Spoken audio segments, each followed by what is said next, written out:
उवज्जायाणम्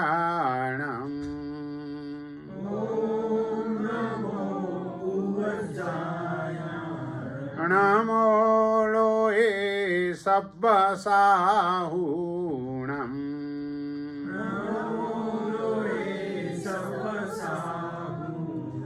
एषो पञ्चणमुक्कारो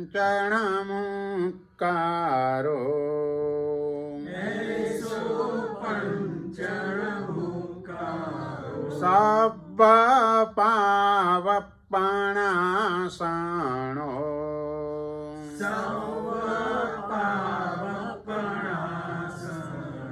मङ्गलानं च सब्बेसिम्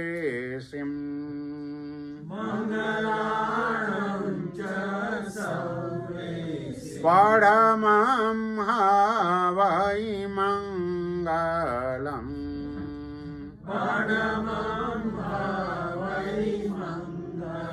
चत्तारि मङ्गलम्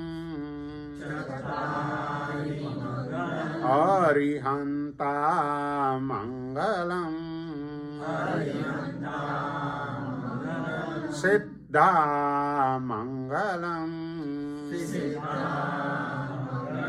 साहू मङ्गलम् केवली पन्नत्तो धम्मो मङ्गलम्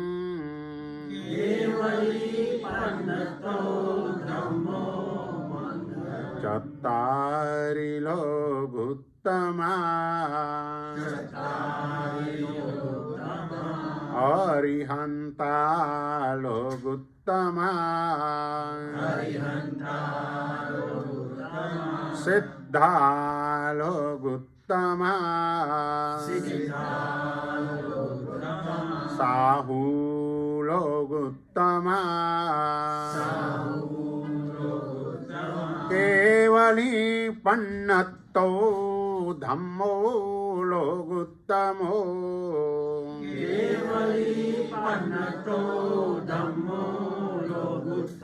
चत्तारि शरणं पवज्जामि अरिहन्ते शरणं पवज्जामि सिद्धे शरणं पवज्जामि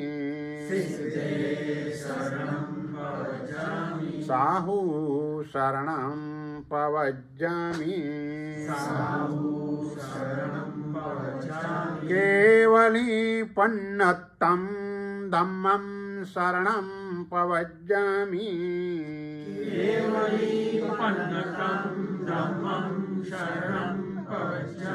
निव्वाणमग्गे वरजानकप्पम्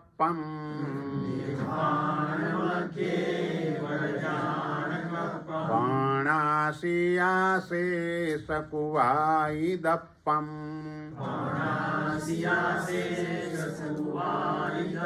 मायां जीर्णानं शरणं बुहाणम्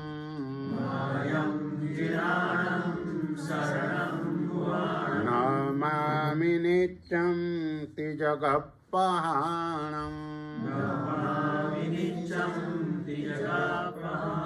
12 નવકાર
ગઈકાલે આપણે 10 ત્રિક એના માટે વાત કરતા હતા.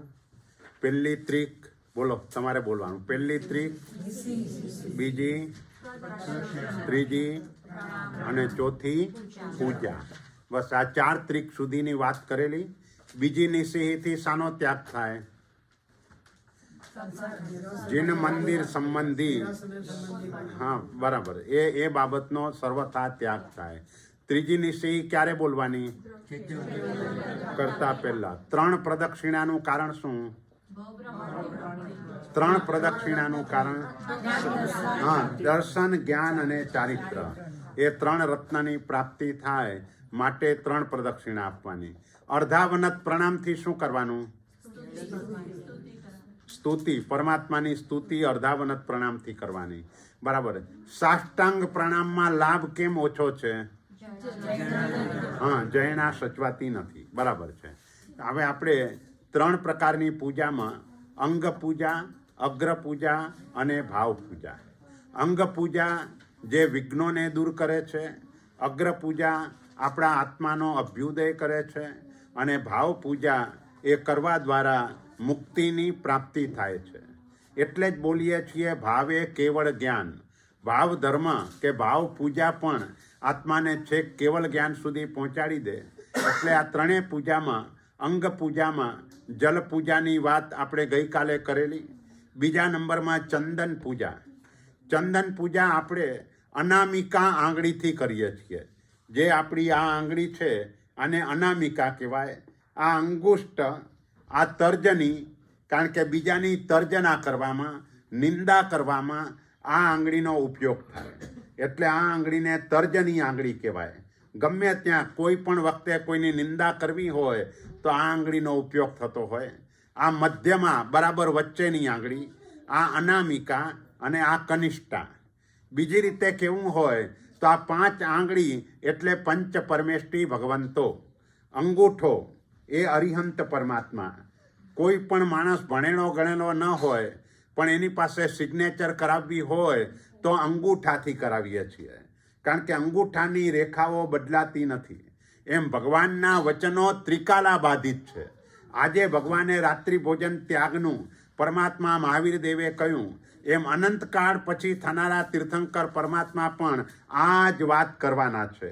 કોઈ વાતમાં ક્યાંય ફેરફાર નથી. એટલે એમના વચનો ત્રિકાલા બાધિત છે. એમના મોઢામાંથી નીકળેલા શબ્દો એ સિદ્ધાંત છે, એ શાસ્ત્ર છે. કારણ કે સાયન્સની અંદર સિદ્ધાંત બદલાયા કરે છે. પ્રયોગ કરીને આજે સિદ્ધ કરે અને 5 વર્ષ પછી કે હજુ આનાથી આગળ છે, 10 વર્ષ પછી કે હજુ આનાથી આગળ છે. જ્યારે ભગવાનના વચનો જે પણ નીકળ્યા એ અનંત કાળ પછી પણ એ જ છે. કોઈ પરિવર્તન એની અંદર હોતું નથી. એટલે પરમાત્માના વચનો ત્રિકાલા બાધિત કહેવાય. એટલે અંગૂઠો એટલે અરિહંત પરમાત્મા. આ સિદ્ધની આંગળી, કારણ કે આંગળી હંમેશા ઊંચે જ જાય અને સૌથી ઉપર તે સિદ્ધ પરમાત્મા છે. અને ત્યાર પછીની 3 આંગળી એટલે સૌથી મોટા આચાર્ય, પછી ઉપાધ્યાય અને પછી સાધુ. તો આ રીતે 5 આંગળી એટલે પંચ પરમેષ્ઠી ભગવંતો એમ પણ કલ્પના કરી શકાય. તો આપણે અનામિકા આંગળી એનાથી પરમાત્માની પૂજા કરીએ, કારણ કે પરમાત્માની પૂજા કરવા દ્વારા આપણે અનામી સ્થાન પ્રાપ્ત કરવું છે. અનામી સ્થાન ક્યાં હોય? જ્યાં શરીર ન હોય ત્યાં અનામી સ્થાન હોય. 4 ગતિમાંથી જ્યાં પણ જઈએ ત્યાં શરીર હોય. શરીર હોય એટલે એને ઓળખવા માટે નામ આપવું પડે. એક સિદ્ધ અવસ્થા એવી છે કે ત્યાં આત્માનું કોઈ નામ નથી. તો એવા અનામી સ્થાનને પ્રાપ્ત કરવા માટે આપણે અનામિકા આંગળીથી પરમાત્માની પૂજા કરીએ છીએ. અને નવાંગી પૂજા એટલા માટે કે પરમાત્માએ નવતત્વનો ઉપદેશ આપ્યો. ખાસ કરીને જ્ઞાન, એ બેઝિક જ્ઞાન, તત્વાર્થાધિગમ સૂત્ર કે નવતત્વ, આટલું પણ જ્ઞાન પ્રાપ્ત થાય તો તત્વજ્ઞાનનો આખો બેઝ આપણા માટે તૈયાર થઈ જાય. આપણી અજ્ઞાનતા આ નવતત્વ દ્વારા કરીને દૂર થાય છે. અને એટલે જ એના ફળ રૂપે કહ્યું, જીવાઈ નવપયથે જો જાણઈ તસ્સ હોઈ સંમત્તમ. જે જીવાદી નવ પદાર્થોને જાણે છે એને સમ્યક દર્શન પ્રાપ્ત થાય છે. અને સમ્યક દર્શન પ્રાપ્ત થયું એટલે એ આત્મા નૈગમ નયનો ભગવાન થઈ ગયો. જે અહીં કને જે સિમંદર સ્વામી ભગવાન વિચરે છે એ એવમ ભૂત નયના ભગવાન કહેવાય, સાક્ષાત વિચરી રહ્યા છે. જ્યારે નૈગમ નયના ભગવાન એટલે ભગવાનનો અંશ જેનામાં આવ્યો, સમ્યક દર્શન થયું એટલે ભગવાન બનવાનું નક્કી થઈ ગયું. જે આત્મામાં સમ્યક દર્શન ગુણ છે એ આત્મા અર્ધ પૂતગલ પરાવર્ત કાળમાં વધારેમાં વધારે કાળમાં ભગવાન બની જ જવાનો છે. એટલે એ બીજ એમાં રોપાઈ ગયું.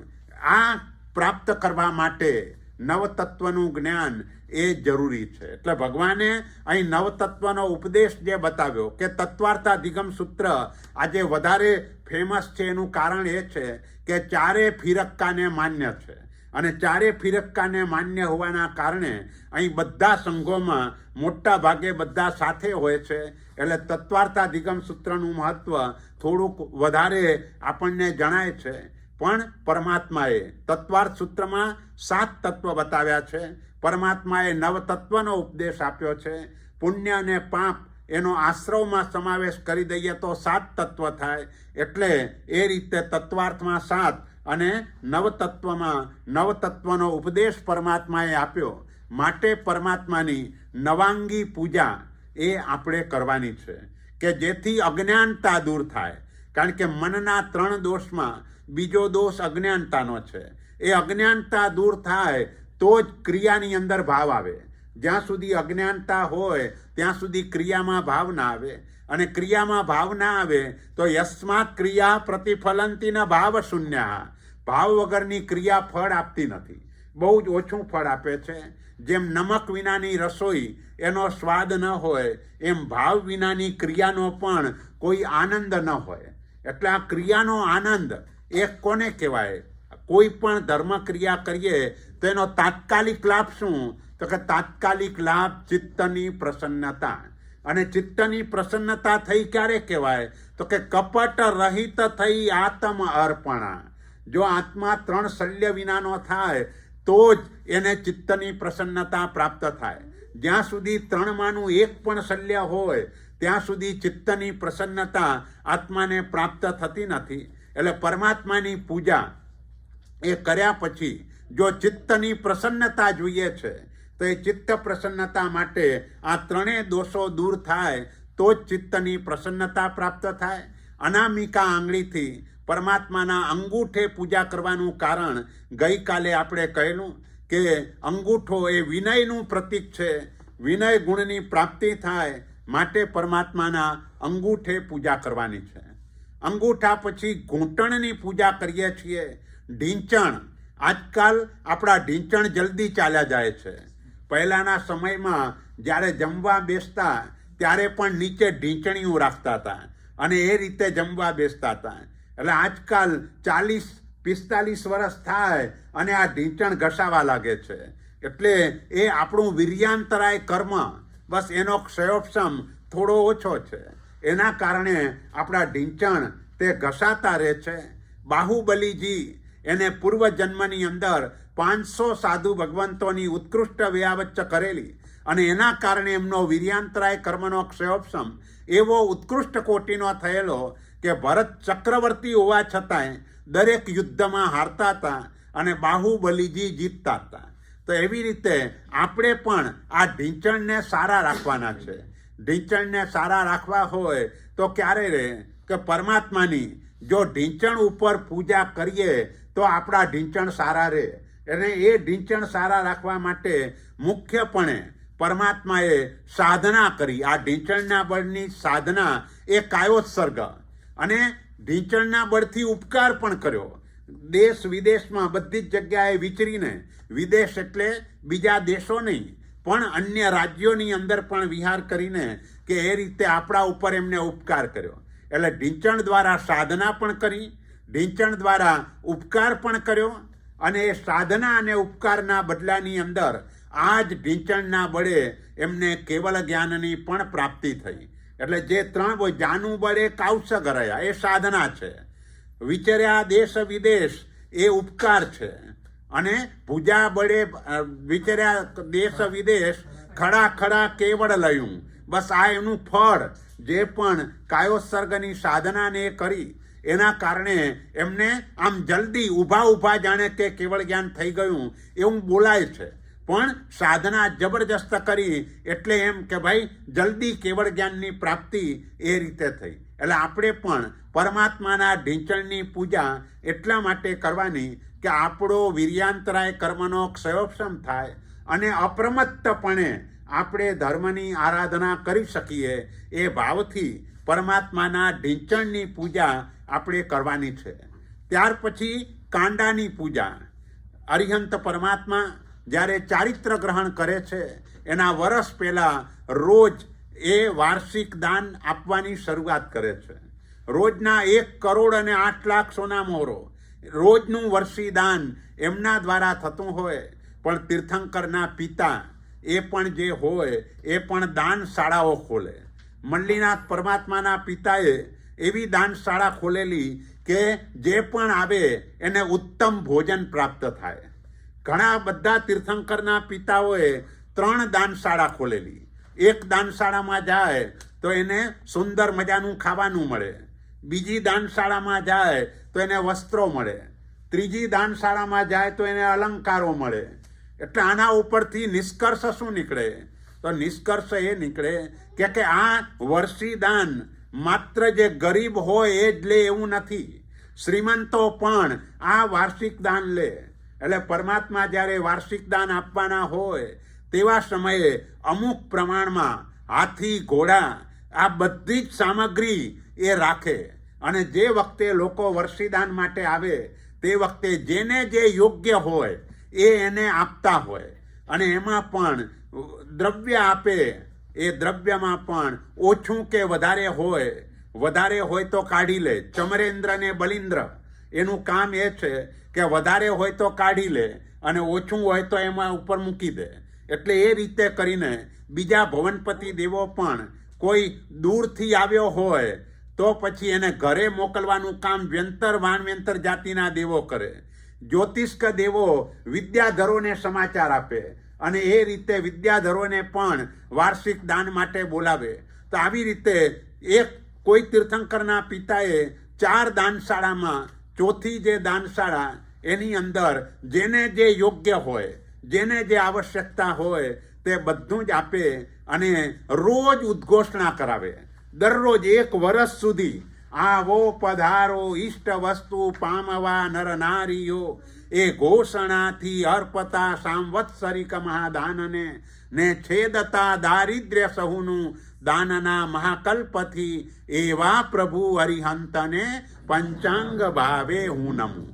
વર્ષ સુધી રોજે રોજ ઢંઢેરો પીટાવે, આવો જેને જે જોઈએ તે લઈ જાઓ. અને એ રીતે ઉદારતાપૂર્વક એ આપ્યા જ કરે. બસ આપણે પણ કાંડાની પૂજા એટલે જ કરવાની આપણામાં ઉદારતાનો ગુણ આવે. બસ આપણી કૃપણતા દૂર થાય. આ કૃપણતા એ બહુ જ ખરાબ વસ્તુ છે. કારણ કે સંપત્તિ ઘણી બધી મળી હોય પણ આપવાનું મન જ ન થાય તો કર્મ સત્તા શું કરે? તો કે બીજા જન્મમાં અત્યંત દરિદ્ર કુળમાં જન્મ આપે. જેની પાસે સંપત્તિ હોય અને સંપત્તિનો ઉપયોગ આ 7 ક્ષેત્ર આદિમાં કે માનવતા આદિના કાર્યોની અંદર, જીવદયા, અનુકંપા આદિના કાર્યોમાં જો એને કરવાનું મન ન થતું હોય અને કંઈ છોડી ન શકે તો કર્મ એવું બાંધે કે એ બિચારો દરિદ્ર કુળમાં ઉત્પન્ન થાય. જેમ શાલીભદ્રનો જીવ પૂર્વજન્મમાં એ ભરવાડના કુળમાં દરિદ્ર કુળમાં ઉત્પન્ન થયો. કારણ કે એના આગલા જન્મની અંદર અતિશય શ્રીમંત શ્રેષ્ઠી પણ કોઈને કંઈ આપી શકતો નહોતો. એ કૃપણતાના કારણે આવું કર્મ ઉપાર્જન થયું. એટલે કાંડાની પૂજા કરવા દ્વારા પણ આપણે અંતરાય જ તોડવાનો છે. જેવી રીતે ઢીંચણની પૂજા તો એનાથી આપણો એક અંતરાય, વીર્યાંતરાય નામનો અંતરાય તૂટે. એમ કાંડાની પૂજા કરવાથી દાનાંતરાય એનો અંતરાય આપણે તોડવાનો છે. ઉદારતાનો ગુણ લાવવાનો છે. અંતરાય કર્મની 5 કર્મ પ્રકૃતિ એ અંતરાય જ કરનારી છે. પણ આશ્ચર્ય એ છે કે આપણને બધાને દાનાંતરાયનો ઉદય ખટકતો નથી, લાભાંતરાયનો ઉદય બધાને ખટકે છે. એટલે આખી લાઈફ સુધી મહેનત કરે ને પૈસો ઓછો મળે તો એક અત્યંત વિવશ પરવશ બની જાય છે. પણ ઘણી સંપત્તિ હોવા છતાંય આપવાનું મન ન થાય તો એવા સમયે એનો ઉદય માણસને ખટકતો નથી. એ પણ ખટકવો જોઈએ. જેમ લાભાંતરાયનો ઉદય આપણને ખટકે અને એના માટે આપણે દૂર કરવા માટે પુરુષાર્થ કરીએ, એનાથી એ વધારે પુરુષાર્થ દાનાંતરાયને તોડવા માટે કરવો જોઈએ. કારણ કે આ કર્મ જો ત્રુટશે જ નહીં તો પછી જે સામગ્રી ઊભી કરી છે એના ઉપરનો મમત્વ ભાવ જીવને છેક 7મી નરક સુધી ઢસડીને લઈ જશે. માટે આ સૌથી પહેલી ચિંતા આ કરવા જેવી છે કે મને આપવાનું મન કેમ થતું નથી, અથવા આપીએ છીએ તો થોડું જ આપવાનું મન કેમ થાય છે, અને એમાં પણ એમ કેમ થાય છે ભાઈ યથાશક્તિ થઈ ગયું. ખરેખર યથાશક્તિ હોય જ નહીં, આને માયા કહેવાય. આપણે કેવું હોય તો એમ કહી શકાય ભાઈ મારી ભાવના આટલી છે, પણ એના બદલે કે યથાશક્તિ કરી દીધું તો પછી એ માયા છે. આપણી શક્તિ તો ઘણી વધારે છે અને આપ્યું ઓછું અને એને આપણે યથાશક્તિમાં ખપાવી દીધું તો એ માયા તરીકે આપણા આત્માને મોટું નુકસાન કરે. એટલા માટે કાંડાની પૂજા કરતી વખતે આ ભાવ લાવવાનો, ઉદારતાનો ગુણ આવે. બસ દરેક બાબતમાં ઉદારતા, માત્ર સંપત્તિની બાબતમાં ઉદારતા એ જ વાત નથી. મનની પણ ઉદારતા. મનની ઉદારતા તેને કહેવાય બીજાની ભૂલોને ભૂલી જવું. એ બધી મનની ઉદારતા છે. વચનની ઉદારતા, કાયાની ઉદારતા, સમયની ઉદારતા. જે પણ આપણી પાસે સમય છે એ સમય શાસનની અંદર આપીએ તો એ સમયની પણ ઉદારતા કહેવાય. તો આ રીતે ઉદારતાનો ગુણ આપણા આત્મામાં આવે એટલા માટે પરમાત્માની કાંડા ઉપર પૂજા કરવાની છે. ત્યાર પછી ખભા ઉપરની પૂજા. એ ખભા ઉપરની પૂજા, ખભો એ માનનું પ્રતીક છે અને માન મોટા ભાગે ઘણા બધાને ઘણી બધી રીતે થતું હોય. કોઈને એમ થાય ભાઈ મારા અક્ષર તો મોતીના દાણા જેવા, તો આ પણ એક જાતનું માન થઈ ગયું. આ પણ એક પ્રકારનો અહંકાર થઈ ગયો. મારી ઓળખાણો બહુ, જ્યાં જઈએ ત્યાં બધા મને ઓળખે, આને પણ માન કસાય કહેવાય. આ પણ એક પ્રકારનો અહંકાર છે. એટલે જે સ્વાભાવિક રીતે આપણે વ્યવહારમાં બોલતા હોઈએ છીએ એ પણ આ અહંકાર રૂપ એ રીતે ગણી શકાય. એટલે એ રીતે પણ આપણે જોવાનું કે એમાં પણ ક્યાંય આપણી મોટાઈ ન બતાવાઈ જાય. જો મોટાઈ અને મહાનતા બંનેમાં ફરક છે. મહાનતા ગુણથી આવે છે, મોટાઈ ભૌતિક પદાર્થથી આવે છે. આપણે ભૌતિક પદાર્થથી મોટાઈ એ તો સમજવાની જ નથી. કારણ કે ભૌતિક પદાર્થ જે પણ પ્રાપ્ત થયો છે એનું કારણ માત્ર લાભાંતરાયનો ક્ષયોપશમ છે. જ્યારે લાભાંતરાયનો ઉદય થશે ત્યારે એ કંઈ આપણી પાસે રહેવાનું નથી. એટલે આપણે મહાન ચોક્કસ બનવાનું છે, પણ મહાન બનવા માટે ગુણ સંપન્નતા જોઈએ, ગુણ જોઈએ, એનાથી મહાન બની શકાય. એટલે ખભ્ભાની પૂજા કરવા દ્વારા આપણે અહંકાર એને દૂર. ખભ્ભો એક પ્રકારનું પરાક્રમ પણ કહેવાય. ખભ્ભો એ પરાક્રમનો પણ પ્રતીક છે. ભુજા બળે ભવજલ તર્યા. તો આ ભુજા બળ એટલે એના દ્વારા કરીને સંસાર સમુદ્ર તરી જવો, એટલે એક જાતનું પરાક્રમ પણ છે. તો આ પરાક્રમ એને અહીં આ રીતે અધ્યાત્મ માર્ગની અંદર આ પરાક્રમને આપણે ફોરવવાનું છે અને એ પણ ભુજાના બળે ફોરવવાનું છે. એટલે ભુજા એની પૂજા કરવા દ્વારા અહંકાર, અંશનો અર્થ ખભ્ભો થાય. માન ગયું દોય અંશથી. અંશ એટલે ખભ્ભો. આ ખભ્ભામાંથી અહંકાર દૂર થઈ જાય એ રીતે એ ભાવ આપણે લાવવાનો છે. ત્યાર પછી મસ્તકની પૂજા. આપણો 14 રાજલોક એમાં સૌથી ઉપરનો ભાગ તે મસ્તક ગણાય. મસ્તક એટલે ઉત્તમાંગ કહેવાય. ઉત્તમાંગ, જે ઉત્તમમાં ઉત્તમ અંગ છે એને આપણે મસ્તક કહીએ છીએ. અને આ ઉત્તમાંગ ગમે ત્યાં નમાવાય નહીં.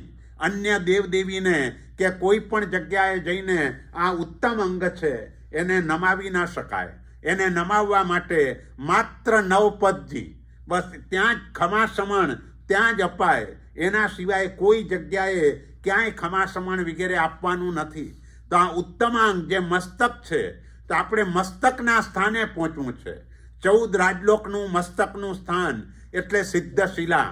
તો એ સિદ્ધશિલા ઉપર આપણે પહોંચવાનું છે. કારણ કે દુનિયાનો છેડો ઘર.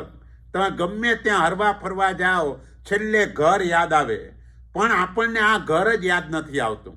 આપણું જે ઓરિજિનલ ઘર છે એ સિદ્ધશિલા, એ જ આપણું ઓરિજિનલ ઘર છે.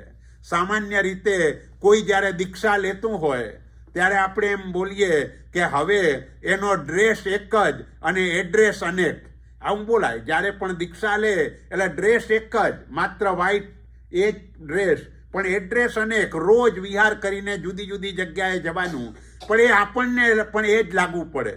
આપણા માટે પણ આ એડ્રેસ બદલાયા જ કરે છે. એક જ એડ્રેસ કયું? સિદ્ધિપુર નિવાસી.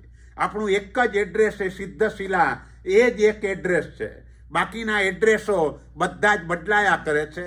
એટલે પૂર્વની અંદર આપણા મહાત્માઓ, મોટા ભાગે જે વિશિષ્ટ મહાત્માઓ જે પણ થઈ ગયા, પછી એ રામચંદ્ર સુરી મહારાજ હોય કે ભુવનભાનુ સુરી મહારાજ હોય, આ બધા મહાત્માઓએ ભાગીને દીક્ષા લીધેલી અને ખૂબ સરસ રીતે એમણે આરાધના કરી. આજનો સમય પલટાઈ ગયો. પહેલાંના સમયમાં એવું હતું કે દીક્ષાઓ ભાગીને થતા તે અને લગ્નો જાહેરમાં થતા હતા. આજે દીક્ષાઓ જાહેરમાં થાય છે, લગ્નો ભાગીને થાય છે. આખું રિવર્સની અંદર આજના દિવસે આવી ગયું છે. પણ કહેવાનો આશય એ છે કે આ સિદ્ધ પદ એની પ્રાપ્તિ થાય. સિદ્ધશિલા એટલે પરમાત્માના મસ્તકે પૂજા કરતી વખતે આપણે આપણા ઘરને યાદ કરવાનું છે કે મારું કાયમી નિવાસ સ્થાન એ આ સિદ્ધશિલા છે અને સિદ્ધશિલામાં મને કાયમી નિવાસ મળે એટલા માટે હું તારા મસ્તક ઉપર પૂજા કરું છું. મસ્તકેથી પૂજા કર્યા પછી લલાટે પૂજા કરીએ છીએ. લલાટે પૂજા કરવાનું કારણ એ છે કે મોટા ભાગે કોઈ સંઘની અંદર કોઈ વ્યક્તિમાં એક પણ ગુણ હોય તો પણ લલાટે તિલક કરીને એનું બહુમાન કરીએ છીએ. પરમાત્મા તો સર્વગુણ સંપન્ન છે, તો એ ગુણ સંપન્નતા આપણામાં આવે માટે પરમાત્માની લલાટે પૂજા કરવાની. એટલે એની પાછળનો આશય આપણામાં અનેક ગુણો એનો ઉઘાડ થાય, એ ભાવપૂર્વક લલાટની પૂજા. ત્યાર પછી કંઠ, એ કંઠની પૂજા. કંઠ દ્વારા વાણીની પવિત્રતા પ્રાપ્ત થાય. ભગવાન મહાવીરે છેલ્લે 16 પ્રહર સુધી સતત દેશના આપી, કારણ કે એનું તીર્થંકર નામ કર્મ ભોગવવાનું બાકી હતું. આયુષ્ય તો 16 પ્રહરમાં પૂરું થઈ જવાનું હતું, પણ તીર્થંકર નામ કર્મના દલિકો વધારે હતા. એટલે એને ખપાવવા માટે થઈ અને ભગવાને સતત 16 પ્રહર સુધી દેશના આપી અને જગતના જીવો ઉપર ઉપકાર કર્યો. તો એવી રીતે આપણામાં પણ વાણીની પવિત્રતા આવે એ ભાવથી પરમાત્માની કંઠે પૂજા કરવાની છે. કંઠ પછી હૃદયની પૂજા. વાણીની પવિત્રતા તો આવે જો હૃદય નિર્મળ હોય. હૃદય નિર્મળ ન હોય તો કંઠમાં વાણીની પણ પવિત્રતા ના આવે. તો હૃદયની નિર્મળતા એ કેવી રીતે થાય? તો કે રાગ અને દ્વેષ એ બંનેને દૂર કરીએ, બંનેનું પ્રમાણ ઓછું થતું જાય તેમ તેમ આપણું હૃદય પવિત્ર થતું જાય. આપણે મોટા ભાગે બધા વિચારો બુદ્ધિથી કરીએ છીએ. બુદ્ધિ કરતાં પણ હૃદયને સ્થાન વધારે આપવાનું હોય. બુદ્ધિ એ જ્ઞાનાવર્ણ્યનો ક્ષયોપશમ છે અને હૃદય એ મોહનીય કર્મનો ક્ષયોપશમ છે. એટલે હૃદયથી રાગ દ્વેષ બસ એને ઢીલા કરવાના છે, એને નબળા પાડવાના છે, કષાયોને પાતળા કરવાના છે. એ કષાયો પાતળા પરમાત્માના હૃદયના સ્થાને પૂજા કરવા દ્વારા કરીને એ ભાવ વ્યક્ત કરવાનો છે કે મારામાં કષાયો ઓછા થતા જાય, રાગદ્વેષ એ પણ અલ્પ થતા જાય. એ ભાવથી ત્યાં હૃદયના સ્થાનની પૂજા. અને 9મા નંબરમાં નાભી, કે જ્યાં 8 રૂચક પ્રદેશો જે કર્મના આવરણ વિનાના છે. આપણા આત્માના અસંખ્ય પ્રદેશો, એમાંના 8 રૂચક પ્રદેશો, એનું ક્યારે કંપન થતું નથી, એ સ્થિર જ રહે. કર્મ ક્યારે આવે કે કાયાનો પણ વ્યાપાર હોય તો કર્મ આવે. જે આત્મા પ્રદેશથી આપણો વ્યાપાર થાય, જે આત્મા પ્રદેશોનું હલનચલન થાય, કંપન થાય, એ આત્મા પ્રદેશોને કર્મ લાગે. પણ જે આત્મા પ્રદેશોનું હલનચલન જ ન થાય, એ આત્મા પ્રદેશો જે સ્થિર છે એને કર્મ લાગી શકે નહીં. તો એ 8 રૂચક પ્રદેશો કર્મના આવરણ વિનાના છે. તો એવી રીતે મારા એના માધ્યમથી સર્વ આત્મા પ્રદેશો કર્મના આવરણ વિનાના બને એ ભાવથી પરમાત્માની નાભીના સ્થાને પૂજા કરવાની છે. આ રીતે આપણે પરમાત્માની નવે અંગે પૂજા કરતી વખતે આ ભાવ લાવવાનો પ્રયત્ન કરવાનો છે. કારણ કે ઘણા લોકો ઓલો મુક્કોસ બાંધેલો હોય અને પરમાત્માની પૂજા કરતાં કરતાં જલભરી સંપુટ પત્રમાં એ દુહા બોલે તો બોલાય નહીં. કારણ કે મુક્કોસ બાંધેલો છે, આપણું થૂંક એને અડે અને એમાં 48 મિનિટ પછી આપણા જેવા જ મનુષ્યો આંખ કાન નાક બધું જ હોય આવા અસંખ્ય સમૂર્છિમ મનુષ્યો એની અંદર ઉત્પન્ન થાય. એના જન્મ મરણની અંદર આપણે નિમિત્ત રૂપ બનીએ માટે એ આપણને દોષ લાગે. એટલે ગભારાની બહાર થોડે દૂર ઊભેલા શ્રાવકો કે શ્રાવિકાઓ એ આ શ્લોકો બોલી શકે, દુહાઓ બોલી શકે, પણ પૂજા કરતી વખતે આપણે મોટેથી ઉચ્ચાર ન કરી શકીએ તો આવા પ્રકારની ભાવનાઓ એનાથી આપણે તે સમયે ભાવિત બની શકાય. કારણ કે ભાવના એ મનનો વિષય છે. મનથી આ પ્રકારના ભાવોથી આપણે ભાવિત થઈ અને પરમાત્માની પૂજા કરીએ તો એ લાભ મળે. આપણે બધા પૂજા ઉપરથી નીચે આવીને કરીએ છીએ. અચલ ગચ્છવાળા નીચેથી ઉપર આવે છે. 4 અંગ સુધી સરખી છે. ત્યાર પછી 5મું અંગ અચલ ગચ્છની અંદર એ નાભીના સ્થાને કરે, પછી હૃદય, પછી કંઠ, પછી લલાટ અને પછી મસ્તક. ત્યાં પણ એ વિધિ ભલે તે હોય પણ વિધિ બંને વિધિ સાચી છે. કારણ કે બંનેનો આશય જુદો છે. એ લોકો એમ વિચારે છે કે ભાઈ નાભીના સ્થાને 8 રૂચક પ્રદેશો છે, ત્યાં કર્મનું આવરણ નથી, તો એના માધ્યમથી હું મારા હૃદયને રાગદ્વેષ વિનાનું કરું. હૃદય રાગદ્વેષ વિનાનું થાય તો કંઠની પવિત્રતા થાય. કંઠની પવિત્રતા થાય તો ગુણ સંપન્નતા આવે, અને ગુણ સંપન્નતા આવે તો મુક્તિની પ્રાપ્તિ થાય. એટલે એ ભાવથી એ લોકો કરતા હોય છે. બોલો. 8 રૂચક પ્રદેશ પર કર્મ ના હોય એવું પ્રભુજીને હોય, પણ બીજા બધા બધાને નિગોદની અંદર પણ જે જીવો છે એ નિગોદના જીવોના પણ 8 રૂચક પ્રદેશો ખુલ્લા હોય. જો એવું ન હોય તો પછી એ જીવ જ ન રહે. કારણ કે આપણે ત્યાં નિયમ શું છે કે જીવનું લક્ષણ જ્ઞાન, દર્શન, ચારિત્ર, તપ, ઉપયોગ, વીર્ય આ બધું જીવનું લક્ષણ છે. એટલે દરેક જીવમાં જ્ઞાન, દર્શન આદિ ગુણ તો હોય જ. હવે એ ગુણનો ઉઘાડ આટલા અંશે તો હોય જ. જે 8 રૂચક પ્રદેશો એના ઉપર કર્મનું આવરણ નથી. એટલે નિગોદના જીવોને પણ એટલો જ્ઞાન ગુણ ખુલ્લો હોય, એટલો દર્શન ગુણ ખુલ્લો હોય. જો આ ન હોય તો એને જીવ જ ન કહેવાય, એને જળ કહેવાય. એટલે જીવની સંખ્યા આ દુનિયાની અંદર કાયમ માટે એક સરખી જ રહે છે, ક્યાંય વધઘટ નથી. જેટલા જીવો મોક્ષે જશે એટલા જ જીવો અવ્યવહાર રાશિમાંથી વ્યવહાર રાશિમાં આવી જશે. એક પણ જીવની વધઘટ નહીં થાય. કારણ કે જીવ ક્યારે જળ બનવાનો નથી અને જળમાંથી જીવ ઉત્પન્ન થવાનો નથી. એટલે આપણે પણ આ બધે જે જીવ સૃષ્ટિ જોઈએ છે એ જીવ સૃષ્ટિ અહીં એક જગ્યાએથી મૃત્યુ પામશે, બીજી જગ્યાએ ઉત્પન્ન થશે, બીજી જગ્યાએથી મૃત્યુ પામીને ત્રીજી જગ્યાએ ઉત્પન્ન થશે, પણ રહેશે તો જીવ તરીકે જ. એટલે જીવ સૃષ્ટિ એમ જ રહેશે. અને પ્રત્યેક જીવમાં જ્ઞાન, દર્શન આદિ ગુણો અવશ્ય હોય. અને એ હોવાનું કારણ 8 રૂચક પ્રદેશો એના ઉપર કર્મનું આવરણ નથી, માટે એ રીતે એ બની શકે. એટલે પરમાત્માની ચંદન પૂજા આ રીતે 9 અંગે કરાય. એના સિવાય કોઈ પણ અંગ ઉપર પૂજા ન થાય. ઘણા લોકો હાથમાં ટીકો હોય તો હાથમાં પણ કરતા હોય. ઘણા લોકો ઉપર 2 ટીકા હોય અને લલાટે પેલું તિલક લગાવેલું હોય ત્યાં પણ કરતા હોય. 9 સિવાય આમ તિલકની દ્રષ્ટિએ કહીએ તો 13 તિલક થાય, પણ અંગ તો 9 જ છે. એટલે 9 અંગે જ આ રીતે પૂજા થાય. એના સિવાય ક્યાંય પણ થાય નહીં. કદાચ અંગરચના તરીકે તમે અહીં હાર બનાવો તો ચાલે, પણ એ અંગરચના તરીકે આપણે કરીએ છીએ. અને અંગરચના એ કરવાનું પણ આશય આપણો એ છે કે તે સમયે પણ પરમાત્માની રાજ્ય અવસ્થા એનું એ સૂચન છે કે રાજ્ય અવસ્થાની અંદર પણ પરમાત્મા નિર્લેપ રહ્યા. એમ હું પણ આ સુખ સમૃદ્ધિની વચ્ચે નિર્લેપ રહું એ ભાવથી એની દર્શન કરવાના હોય છે. એટલે ઘણી વખત કોઈ કે ચાલો આંગીના દર્શન કરવા.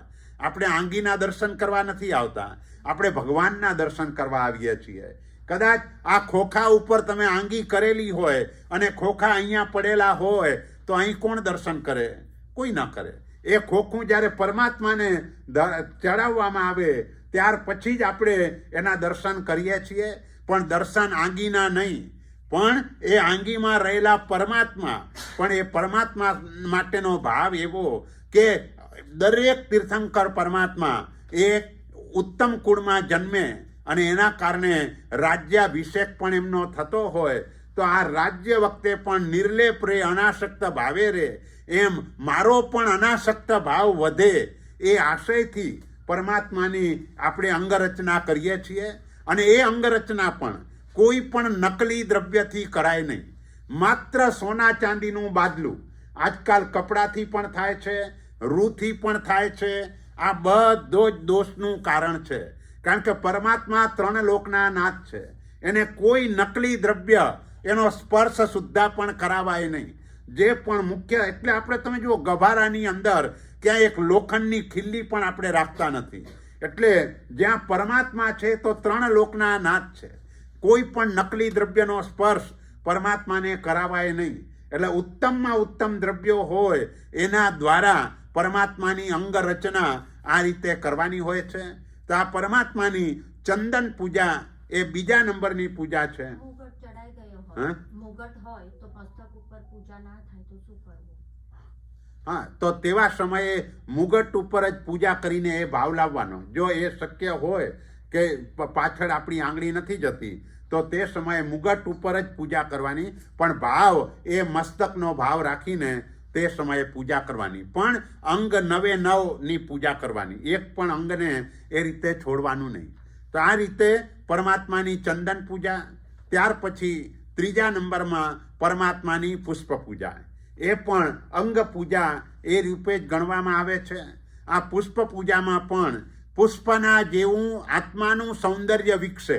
ભાવ એ રાખવાનો છે કે પુષ્પમાં જેમ સૌંદર્ય છે એમ મારા આત્માના સૌંદર્યનો પણ વિકાસ થાય. એટલા માટે હું પરમાત્માની પુષ્પ પૂજા કરું છું. તો આત્માનું સૌંદર્ય કેવી રીતે વિકસે? ધમ્મો મંગલ મુક્તિઠ્ઠમ અહિંસા સંયમો તવો. આ આત્માનું સૌંદર્ય છે. અહિંસા, સંયમ અને તપ, આ 3 એ આત્માનું સૌંદર્ય કહેવાય. અહિંસા દ્વારા પ્રકૃષ્ટ કોટીનું પુણ્યાનુબંધી પુણ્ય ઉપાર્જન થાય. સંયમ દ્વારા અશુભ કર્મનો સંવર થાય અને તપ દ્વારા કર્મની નિર્જરા થાય. બસ આ 3 દ્વારા આપણા આત્માના સૌંદર્યનો વિકાસ થાય. એટલે પુષ્પ પૂજા વખતનો આપણો ભાવ આપણા આત્માના સૌંદર્યનો વિકાસ થાય. પણ એ પુષ્પ સામાન્ય રીતે જૈણાપૂર્વક લાવેલું હોવું જોઈએ. પહેલાંના સમયમાં આપણા જ્યાં જિનાલયો હતા ત્યાં બાજુમાં જ ઓલો છોડ હોય અને નીચે રાત્રિના સમયે કપડું પાથરી દીધેલું હોય. એ કપડા ઉપર જે પુષ્પ સ્વાભાવિક રીતે આવે એ પુષ્પ દ્વારા આપણે સવારે પરમાત્માની પૂજા એ રીતે કરતા હતા. આજના સમયની અંદર આ વ્યવસ્થા નથી. તો પણ અહીં ઘણા બધા ઘરોની અંદર છોડ એ મૂકવામાં આવે છે અને એના પુષ્પો ખાસ કરીને આવા દિવસોમાં મળે છે. ઠંડીમાં ન મળતા હોય પણ આ દિવસોમાં મળે છે. તો પણ એને લેવામાં વિવેક રાખવો જોઈએ. વિવેક એટલે એ પુષ્પને એવી રીતે ચૂંટવાનું કે ત્યાં પાછો નવો જીવ આવે. પણ આજકાલ બધા કાતરથી જ કાપી નાખે છે. એ કાતરથી કાપીએ તે યોગ્ય નથી. જ્યાં પુષ્પને એવી રીતે જૈણાપૂર્વક લેવાનું છે, પ્રાર્થના કરીને એ છોડ પાસે જઈને પ્રાર્થના કરવાની છે કે પરમાત્માના ચરણે સમર્પિત કરવા માટે હું તને ત્યાં લઈ જાઉં છું. અને એના દ્વારા પુષ્પને પણ ભવ્યત્વની છાપ પ્રાપ્ત થાય છે. જે પુષ્પ પરમાત્માના ચરણે સમર્પિત થાય એ ભવ્ય જીવ હોય તો જ પરમાત્માના ચરણે રહી શકે, નહીતર એ પરમાત્માના ચરણે રહી ના શકે. એટલે એ આત્માને પણ એ દૃષ્ટિએ લાભ છે. અને પરમાત્મા જ્યારે વિચરતા હોય, પરમાત્માનું સંવસન આદિની રચના થાય ત્યારે પણ દેવો ઢીંચણ પ્રમાણ પુષ્પની વૃષ્ટિ કરે. અને તો પણ ભગવાનનો એવો અતિશય કે એક પણ પુષ્પના જીવને લેશ માત્ર પણ કિલામણા ન થાય, વેદના ન થાય, દુઃખ ન થાય. આ પરમાત્માનો અતિશય છે. એ પરમાત્માના અતિશયના કારણે આવું બને, પણ અહીં આવું બનતું નથી. એટલે આપણે પણ લાવીએ તો પુષ્પના જીવને કિલામણા તો થાય, પણ આપણે શક્ય તેટલા જયણાપૂર્વક આ પુષ્પોને લાવવાનો પ્રયત્ન કરવાનો. ખાસ કરીને શંખેશ્વર પાલિતાણા જેવા ક્ષેત્રમાં જતા હોઈએ ત્યારે ટોપલા ભરીને લઈએ છીએ, પણ જયણાપૂર્વક લાવેલા નથી. કેટલીક વખતે એ પુષ્પો કદાચ અંતરાયવાળા બહેનોએ પણ ચૂંટ્યા હોય. આવું પણ બની શકે, કારણ કે એનો વ્યવસાય છે, અને વ્યવસાય હોવાના કારણે એ રીતે એ પુષ્પ વેચે તો જ પૈસા મળવાના છે. એટલે આ રીતે પણ થવાની શક્યતા વધારે છે. એટલે તેવા સમયે આપણી પુષ્પ પૂજાનો ભાવ સચવાઈ રહે એટલા પૂરતું પુષ્પ આપણે લઈને પરમાત્માના ચરણે મૂકવાનું. પણ જ્યાં જયણાપૂર્વક જ્યાં મળતા હોય ત્યાંથી લાવીને જો કરીએ તો એનાથી વધારે લાભ થાય. આજકાલ સોના ચાંદીના પુષ્પો કે એના દ્વારા પણ જ્યારે શિયાળાના સમયમાં અહીં હોય તેવા સમયે તૈયાર ફૂલો રાખેલા હોય અને એ ભગવાનને આપણે મૂકતા હોઈએ છીએ. એક વખત ચડાવેલું બીજા દિવસે પાછું એનું એ ચાલી શકે નહીં. આપણે મોટા ભાગે શું કરીએ, જે હોય એના એ જ વપરાયા કરતા હોય. આપણે તો પુષ્પ પૂજા થઈ ગઈ એટલે એ પછી એના પૈસા પણ એના માટે પૈસા પણ જુદા મૂકી દઈએ. હા, તો ચાલી શકે, તો ચાલી શકે. હા, હા, એટલે એ રીતે જો તમે દ્રવ્ય મૂકી દો, એની જેટલી કિંમત હોય એ પ્રમાણે તમે મૂકી દો તો ચાલી શકે. કારણ કે તમે બહાર પણ આપવા જશો તો પણ પૈસા એના ઓછા જ આવવાના છે. એટલે આપણે દેવદ્રવ્યને નુકસાન નથી કરતા, હાનિ નથી પમાડતા. એટલે એ રીતે કરી શકાય, એમાં વાંધો નથી. હા, એટલે પુષ્પ પૂજા તો એની અંદર પણ આ પ્રકારની કાળજી એ આપણે રાખવાની. ત્યાર પછી હા, બોલો બોલો બોલો શું કહો? હા, પણ આવી રીતે તમે એના જે પણ રકમ હોય એ રકમ પછી આમાં જ પાછું કેટલાક લોકો એવું પણ કે ભાઈ આપણે ફળ પૂજા નૈવેદ્ય પૂજા કરી હોય તો એના પણ પૈસા પછી આપણે ત્યાં મૂકવા જોઈએ એવું જરૂરી નથી. ત્યાં કને આપણે નૈવેદ્યને ફળ મૂકી દીધું એટલે એનો લાભ આપણને પૂરેપૂરો મળી જ ગયો. પછી એના પૈસા આપણે કાંઈ મૂકવાની જરૂર નથી. એટલે એનો અર્થ એટલે પુષ્પ પૂજાનો સંદર્ભ અહીં લેવાનો નથી. એટલા માટે આ ખુલાસો કર્યો કે પુષ્પ પૂજા તો આપણે એની પુષ્પ પૂજા પાછો બીજા દિવસે એના દ્વારા જ કરીએ છીએ, એટલે બીજા દિવસે વપરાય નહીં. પણ તેમ છતાં પણ આપણે પૈસા એ કિંમત આપીને પછી ફરીથી કરીએ છીએ તો ત્યાં વાંધો નથી. પણ નૈવેદ્ય ને ફળ એ પૂજા માટે આવું વિધાન નથી. એટલે આવી રીતે ત્યાં કરવાનું તે યોગ્ય નથી. હા, એટલે ચાલો આપણી આ અંગ પૂજાની વાત કરી. પરમાત્માના અંગને સ્પર્શીને કરાતી પૂજા, અને આ કરવા દ્વારા કરીને તમને ભૌતિક જગતમાં અને આધ્યાત્મિક જગતમાં કોઈ પણ વિઘ્નો આવતા નથી. અને કદાચ વિઘ્નો આવે તો પણ વિઘ્નો ટળી જાય છે. સામાન્ય રીતે એમ કહેવાય, શ્રેયાંસી બહુ વિજ્ઞાની. તમે સારું કાર્ય કરવાની શરૂઆત કરો ત્યારથી જ વિઘ્નોની હારમાળા આવવા લાગે. પણ પરમાત્માની અંગ પૂજા એક એવા પ્રકારની પૂજા છે કે જેના દ્વારા તમારા બધા જ અંતરાયો એને તોડવાનું કામ અંગ પૂજા કરે છે. અંતરાય તૂટે એટલે વિઘ્ન ઓટોમેટિક ચાલ્યું જાય. પણ એમાં આપણે સત્વ રાખવું પડે. આપણી કસોટી થાય, પણ કસોટીમાં જો આપણું સત્વ હોય તો ચોક્કસ આપણું એ કાર્ય જે આધ્યાત્મિક દ્રષ્ટિએ પણ આપણો જે પણ સંકલ્પ હોય, પછી તમારો સંકલ્પ સિદ્ધિ તપ કરવાનો હોય કે શ્રેણી તપ કરવાનો હોય, જે પણ સંકલ્પો હોય એ બધા જ સંકલ્પો પણ પરમાત્માની અંગ પૂજા કરવા દ્વારા પૂર્ણ થતા હોય છે. એટલે સંકલ્પ એવો જ કરવાનો કે આપણને અધ્યાત્મ માર્ગની અંદર બાધા ઉત્પન્ન ન કરે. જો અધ્યાત્મ માર્ગમાં બાધા ઉત્પન્ન કરે એવી કોઈ ભૌતિક પદાર્થની યાચના કરી લીધી તો એને નિયાણાના સ્વરૂપમાં કહેવાય. અને એ નિયાણું એટલે પાપાનું બંધી પુણ્ય કહેવાય. એ કર્મ જ્યારે ઉદયમાં આવે ત્યારે દુર્બુદ્ધિ આપી અને આત્માને દુર્ગતિમાં ધકેલી દે. એટલા માટે આ વિવેક રાખવાનો છે કે જે પણ પ્રાર્થના કરીએ પરમાત્મા પાસે, એની સમક્ષ જે સંકલ્પ કરીએ એ સંકલ્પ આપણો અધ્યાત્મ માર્ગમાં વિકાસ થાય એવા પ્રકારનો સંકલ્પ આપણો હોવો જોઈએ. જય વિયરાયમાં જે પણ પ્રાર્થના કરીએ છીએ એ બધી જ પ્રાર્થના એ પ્રકારની જ છે કે આપણો અધ્યાત્મ માર્ગમાં વિકાસ થાય. એવી પ્રાર્થનાઓ આપણે પરમાત્માની સન્મુખ તે કરતા હોઈએ છીએ. તો આ રીતે પરમાત્માની અંગ પૂજા કરી. ત્યાર પછી અગ્ર પૂજા, એમાં ધૂપ પૂજા. ઉત્તમ ધૂપ, કૃષ્ણા ગરુવર ધૂપ ધરી જે સ્નાત્ર પૂજામાં આપણે બોલીએ છીએ, એ ઉત્તમ ધૂપ એ લાવવાનું કારણ એ છે કે ઉત્તમ ધૂપ હોય તો દુર્ગંધ પણ વધારે પડતી દૂર થઈ જાય, સુગંધ ફેલાઈ જાય, અને બીજા નંબરમાં એની ધૂમ્રશેરો વધારે ઉપર જાય.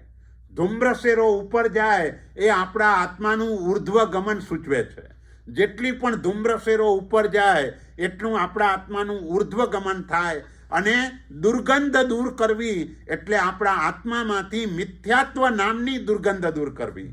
મિચ્છત્ત દુર્ગંધ દૂરે ટળે, મિથ્યાત્વ નામની દુર્ગંધ આપણા આત્મામાંથી દૂર કરવાની છે. અને એ દૂર કરવા માટે પરમાત્માની સન્મુખ ધૂપ પૂજા પણ ગભારાની બહાર અને મિનિમમ 9 હાથ દૂર રહીને કરવાની હોય. પણ જિનાલય નાનું હોય તો એ પ્રમાણે પણ જઈ શકાય. એટલે આને અવગ્રહ, ગઈકાલે વાત કરેલી, આ અવગ્રહ 3 પ્રકારનો છે: જઘન્ય, મધ્યમ અને ઉત્કૃષ્ટ. જઘન્ય અવગ્રહ 9 હાથનો છે, ઓછામાં ઓછું 9 હાથ દૂર રહેવાનું.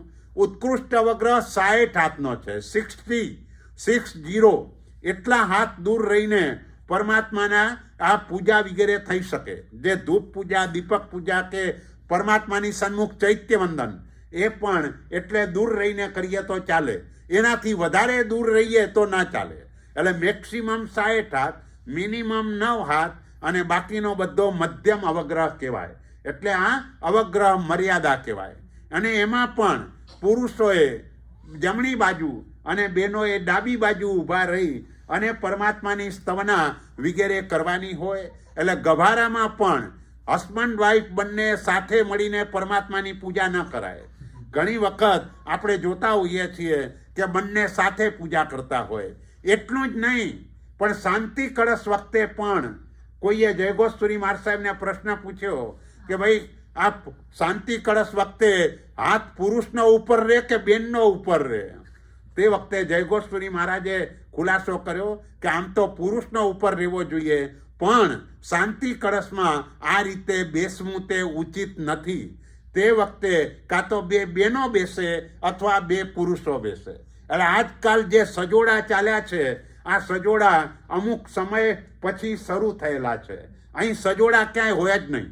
સિદ્ધચક્ર મહાપૂજન કે કોઈ પણ પૂજન હોય, બધામાં સજોડે ક્યાંય બેસવાનું નથી.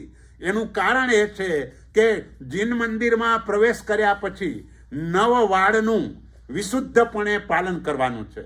જો સજોડે બેસે તો 9 વાળનું વિશુદ્ધ પાલન તે થઈ શકે નહીં. એટલા માટે શક્ય હોય તો એ પુરુષો, જ્યાં પુરુષો ઊભા રહે ત્યાં પુરુષો, બહેનો હોય ત્યાં બહેનો, તો એવી રીતે જો થાય તો એ વધારે ઉચિત ગણાય. એટલે એ રીતે પણ આજના સમયમાં આ વિવેક જાળવવો વધારે જરૂરી છે. હજુ એનાથી આગળ વધીને સિદ્ધચક્ર મહાપૂજન આદિની અંદર કદાચ આપણે જવાનો પ્રસંગ ઊભો થાય અને આપણી પાસે સમયની લિમિટેશન હોય. જો સમયની લિમિટેશન ન હોય તો પહેલેથી છેલ્લે સુધી છેક ચૈત્યવંદન કરીએ ત્યાં સુધી રહેવાનું.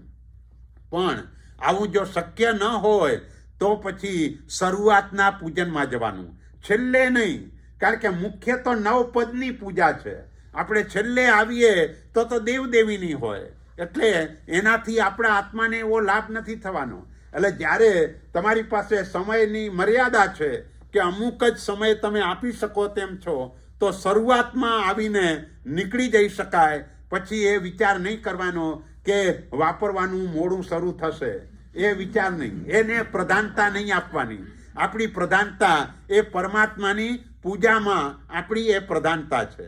તો આ રીતે ધૂપ પૂજા, એ ધૂપ પૂજા પણ ઉત્તમમાં ઉત્તમ ધૂપ જે મળતો હોય એ લાવીને બધી જ જગ્યાએ ઉત્તમ દ્રવ્યો, એનો આશય એ છે કે આપણા ભાવની ઉત્તમતા આવે.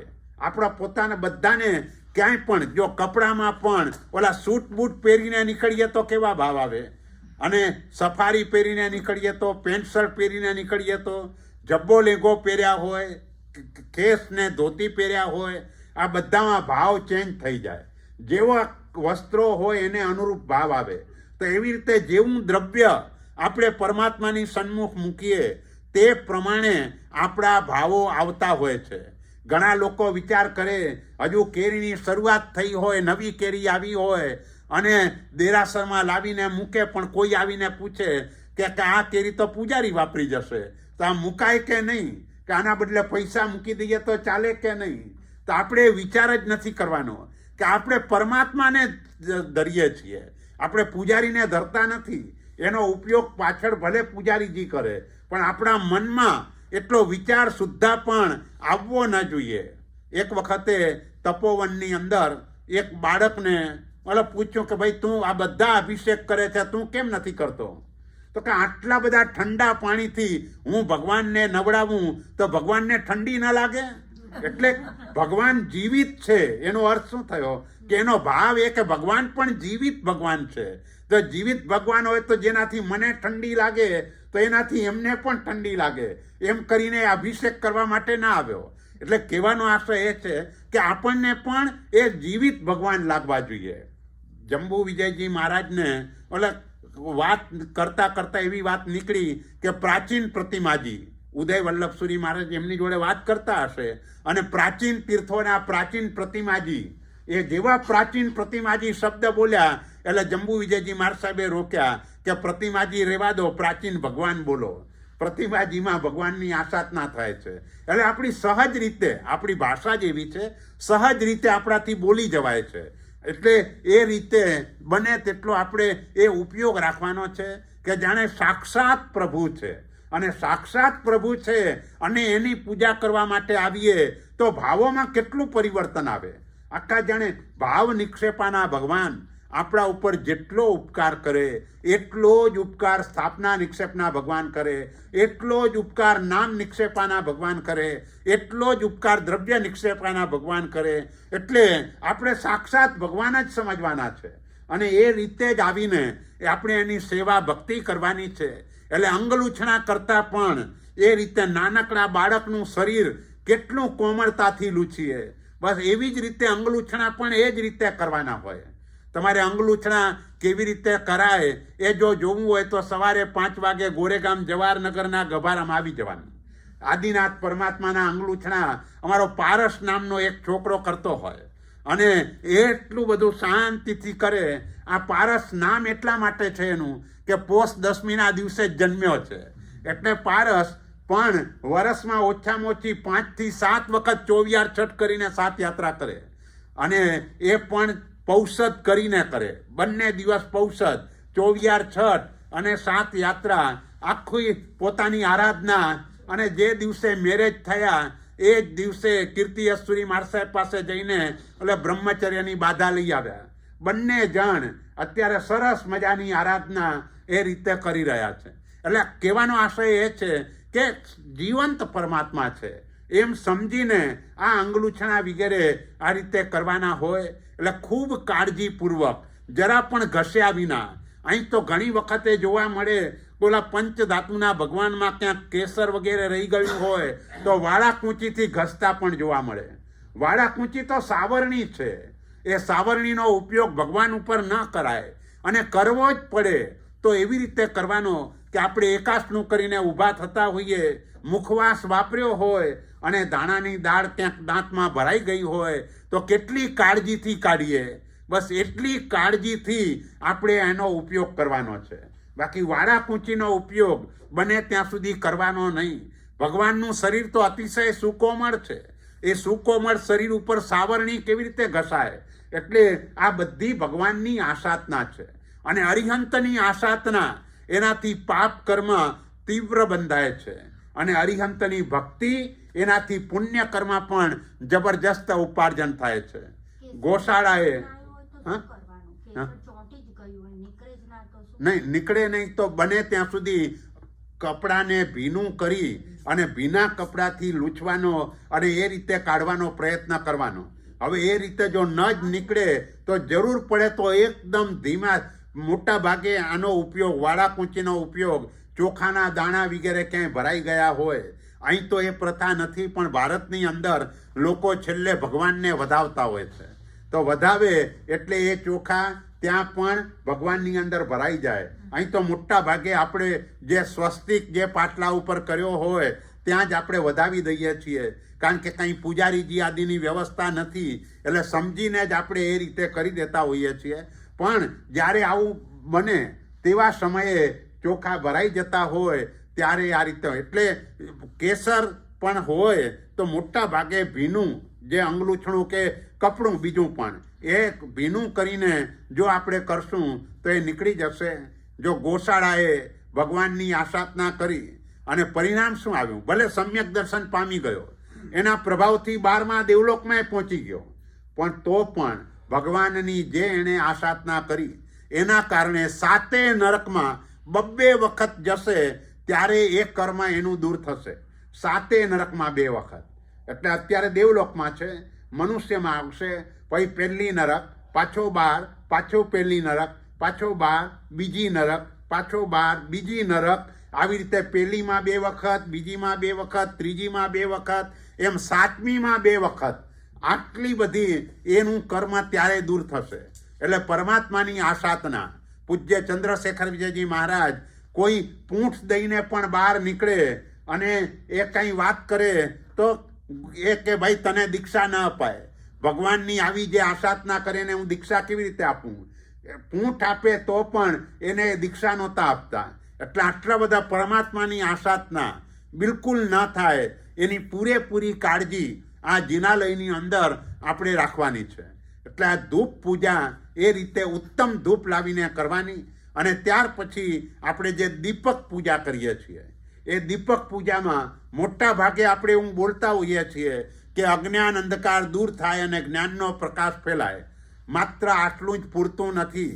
અહીં દીપક પૂજા કરવા દ્વારા ભાવ એ લાવવાનો કે આ જ્ઞાન પરિણતિ રૂપ બને. જો જ્ઞાન હોય પણ પરિણતિ ન હોય તો કંઈ લાભ ન થાય. તો એ લાઇબ્રેરીનું જ્ઞાન ને અહીંનું જ્ઞાન બંને સરખા થઈ ગયા, કોઈ ફરક નહીં. જ્ઞાન પરિણતિ રૂપ બનવું જોઈએ, તો એ પરિણતિ રૂપ બને. પરિણતિ એટલે આચરણ, પરિણતિ એટલે આચરણ.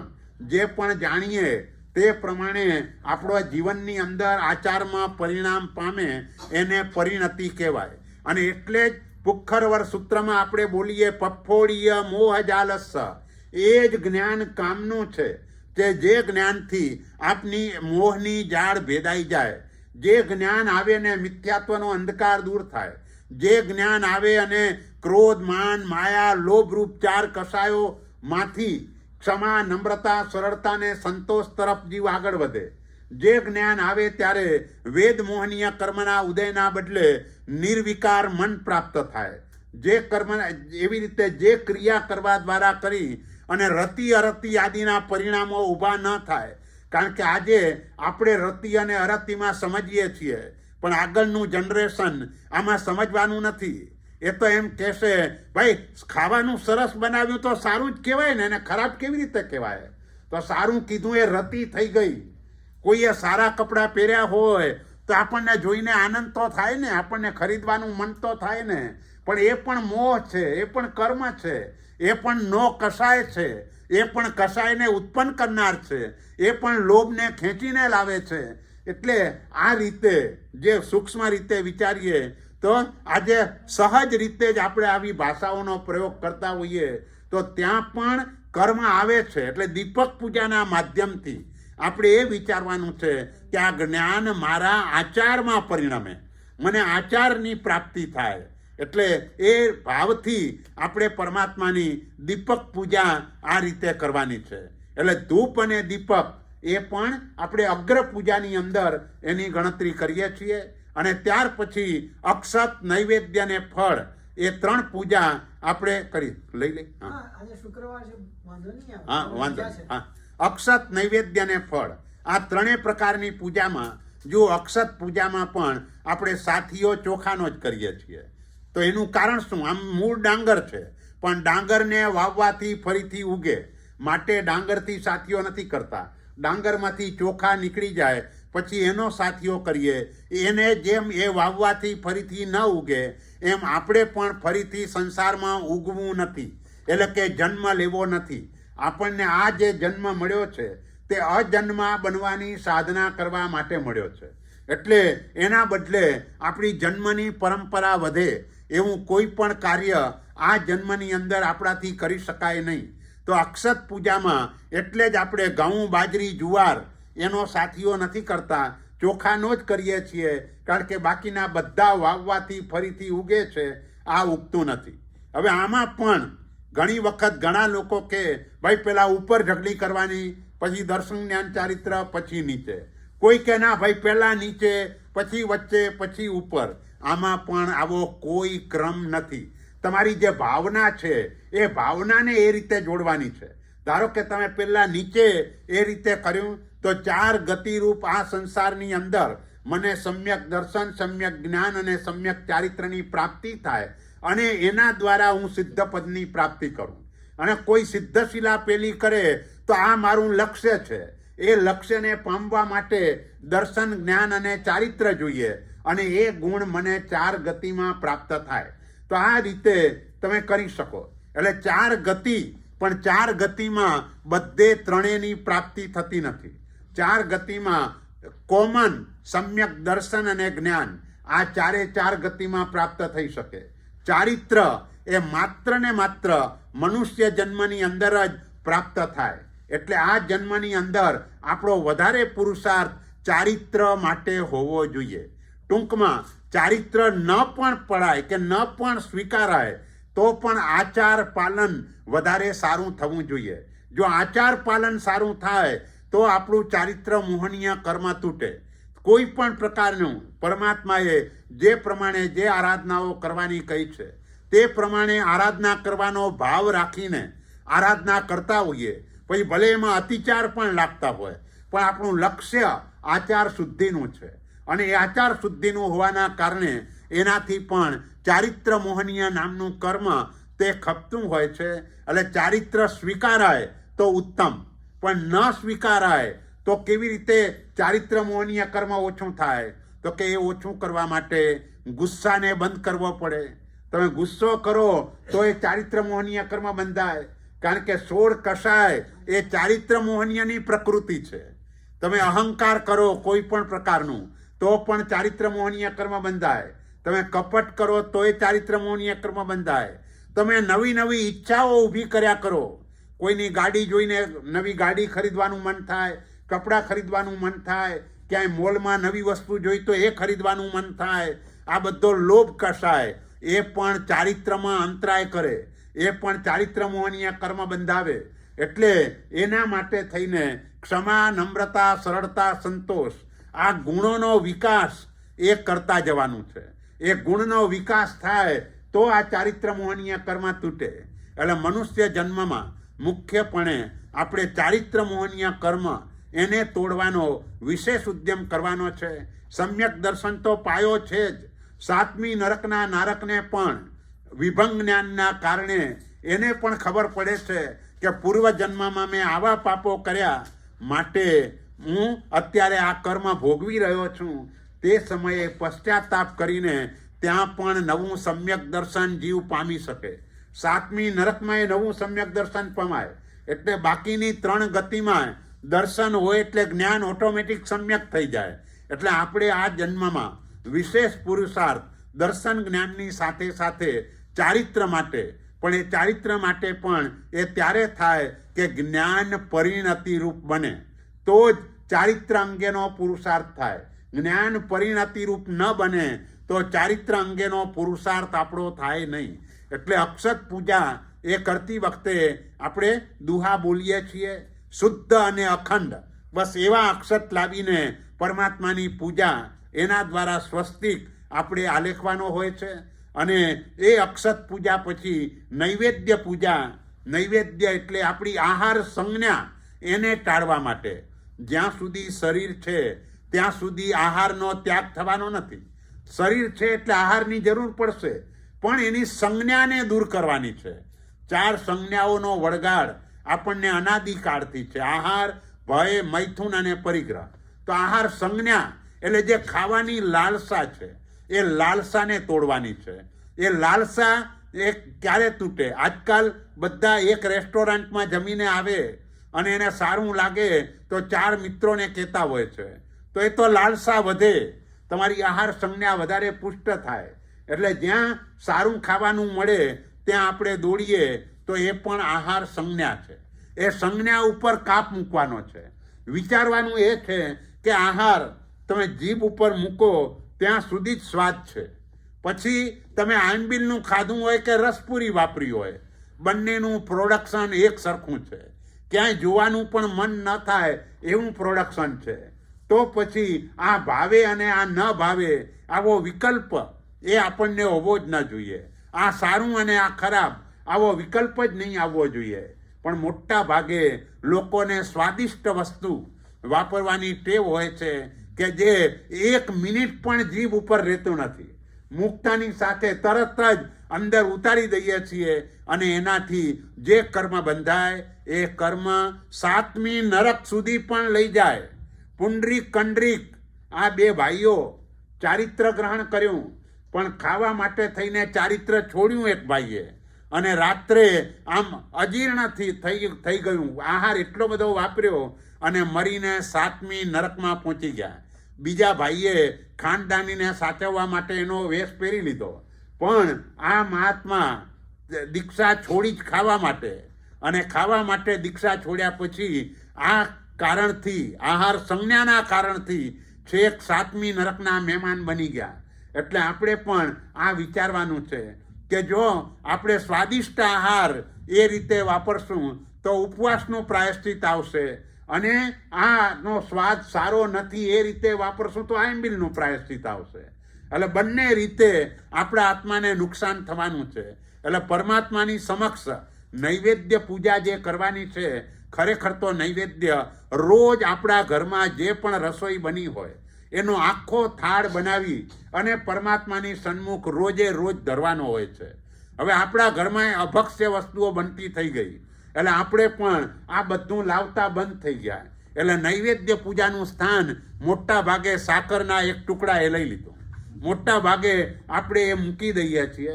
અને જે નૈવેદ્ય પરમાત્માને ધરવાનું હોય એ ખરેખર તો ઘરમાં બનાવેલું જ હોવું જોઈએ. આજકાલ આપણા પૂજનોમાં ખૂબ મોંઘી મીઠાઈઓ લાવે છે, એનો ભાવ સારો છે, હું સારામાં સારી વસ્તુ લઈને જાઉં, પણ અભક્ષ્ય છે એટલે એ વસ્તુઓ ત્યાં ન મુકાય. ઘરે જે પણ બનાવી શકાતું હોય એ ઘરે બનાવીને એ મીઠાઈઓ અહીં કને પૂજામાં પણ, પૂજનમાં પણ એ મીઠાઈઓ મૂકવી જોઈએ. એના બદલે આજકાલ આનું ચલણ થઈ ગયું છે. એટલે એક તરફ મોંઘી દાટ મીઠાઈઓ, પણ બીજી તરફ બિચારાને લાભ નહીં, કારણ કે બધું જ અભક્ષ્ય છે. બહારનું જેટલું પણ આવ્યું આ બધું જ અભક્ષ્ય હોય. એટલે આ રીતે પણ આપણે એ વિચાર કરી શકીએ. એટલે નૈવેદ્ય પૂજામાં ઉત્તમ નૈવેદ્ય પરમાત્માની સન્મુખ આપણે ધરવાનું, અને સાથિયા ઉપર નૈવેદ્ય મૂકવાનું. કારણ આહાર સંજ્ઞા આપણી આ 4 ગતિમાં છે, એટલે 4 ગતિમાંથી આહાર સંજ્ઞાને આપણે તોડવી છે. એટલા માટે આપણે ત્યાં મૂકવાનું. સંજ્ઞા તોડવી એટલે લાલસા ગઈ, બસ ખાવાનું બંધ નથી થતું, તમારું ખાવાનું ચાલુ છે, પણ ખાવાની જે વારંવાર ઈચ્છા થાય છે, અથવા તો એક વખતે આજે રસગુલ્લા ખાધા અને પાછા 15-20 દિવસ થાય એટલે વળી ખાવાનું મન થાય, તો એને લાલસા કહેવાય. આવું મન ન થવું જોઈએ. તમે કોઈના ઘરે ગયા જમવા માટે અને કોઈ વસ્તુ તમને ભાવી ગઈ અને જો તમે રેસીપી માગી તો એનો અર્થ એ થઈ ગયો કે ભાઈ તમારી સંજ્ઞા છે, આ આહાર સંજ્ઞા છે, એ સંજ્ઞાને ટાળવાની. એટલે ક્યાંય રેસીપી કે એ કાંઈ માગવાની નથી. આપણને જે પણ ફાવતું હોય એ રીતે બનાવી લેવાનું છે. એટલે આહાર સંજ્ઞા આમ સૂક્ષ્મતાથી તપાસો તો આના ઉપરનો કંટ્રોલ એ ઘણો અઘરો છે. કારણ કે ના એટલે ઘણા એટલે જ આજકાલ ઓલા યુટ્યુબ ચાલુ કરીને બનાવવા માટે બેસી જાય છે અને એ રીતે કરે છે. પણ એ રીતે સ્વાદ માટે થઈને, ટૂંકમાં આપણે સ્વાદ માટે જમવાનું નથી, શરીરને ભાડું આપવાનું છે. બસ માત્ર ભાડાથી વિશેષ કંઈ કરવાનું નથી, પણ આપણે ભાડું આપવાના બદલે એને વધારે પોષવાનો પ્રયત્ન કરીએ છીએ. એ નથી પોષવાનું. અને ત્યાર પછી જે ફળ પૂજા માગે શિવ ફળ ત્યાગ, ત્યાગ એટલે શિવ ફળને છોડીને બાકીના બધા ફળોનો ત્યાગ. માત્ર એક જ શિવ નામનું ફળ, મોક્ષ નામનું ફળ, આ ફળ પૂજા દ્વારા મને જોઈએ છે. હવે એવું ફળ જોઈતું હોય તો ફળ કેવા ઉત્તમ પ્રકારના મૂકવા પડે. આપણે ખાલી એક બદામ નાનકડી મૂકી દઈએ અને કહીએ કે ભાઈ મને આવું મોક્ષનું ફળ મળે, તો એ કેવી રીતે મળે? એટલે આપણે પૂજાઓ સાચવી લઈએ છીએ. અષ્ટપ્રકારી પૂજામાં આ રીતે નૈવેદ્ય, ફળ આ બધું સાચવીએ છીએ, પણ આપણે એનું સ્વરૂપ એ બધું નાનું બનાવી દીધું. એટલે ઉત્તમ ફળો જેટલા પણ મળે એટલા લાવીને મૂકવાના હોય. આ દેશમાં એ પણ કમ્પ્લેન થાય છે કે ભાઈ બધા આટલા ફળો મૂકી જાય તો પછી એનો નિકાલ કેવી રીતે કરવો? એ તો દરેકે પછી પોતપોતાની રીતે એનો સંઘ એનો નિકાલ ન કરે. દરેક વ્યક્તિગત રીતે પોતે જેને જાણતા હોય અજૈનોને એને આપીને કે એવી રીતે નિકાલ થાય. આ દેશમાં પણ એક કડવો અનુભવ એ થયો કે જે જૈન કહેવાય, જૈન તમે નામ મારે આપવું નથી, પણ એ જૈન ભાઈ અને એક જગ્યાએ પૂજન હતું. પૂજન પૂરું થઈ ગયું અને પૂજન પૂરું થઈ ગયા. પૂજનમાં તો સ્વાભાવિક રીતે ફળ નૈવેદ્ય વધારે જ હોય. એટલે જેવું પૂજન પૂરું થયું બધાને રિક્વેસ્ટ કરી, ભાઈ બધા બેસજો, આ ઘણા બધા ફળ નૈવેદ્ય છે, આપણે બધા થોડું થોડું વાપરી લઈએ એટલે આ પૂરું થઈ જાય, નહીંતર આ કોને આપીશું? તો આવા કુતર્કવાળા લોકો પણ હોય, પણ આવું કરી શકાય નહીં. ક્યારે પણ પરમાત્માની દ્રષ્ટિ પડી હોય એ પણ આપણે વાપરી શકતા નથી. એટલે એ બાબતમાં પણ આપણે કાળજી રાખવાની.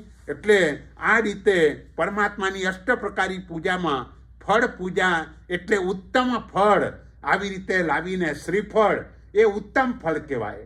તો એવા ઉત્તમ ફળો લાવીને ત્યાં જો સિદ્ધશિલા ઉપર આપણે મૂકીએ છીએ.